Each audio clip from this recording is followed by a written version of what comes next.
Welcome to the Slop Farm. Enjoy the video. You begin by powering down and fully unplugging the Series X. This prevents shorts and preserves the controller port.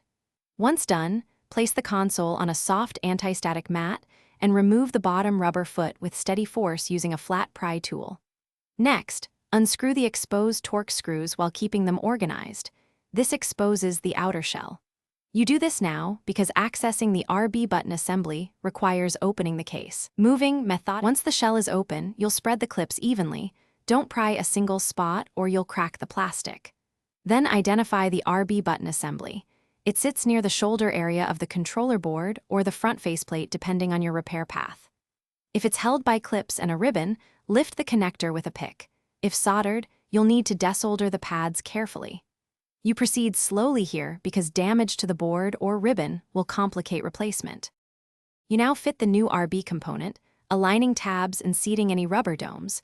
Reconnect the ribbon or resolder with a low-watt iron and flux to ensure clean joints.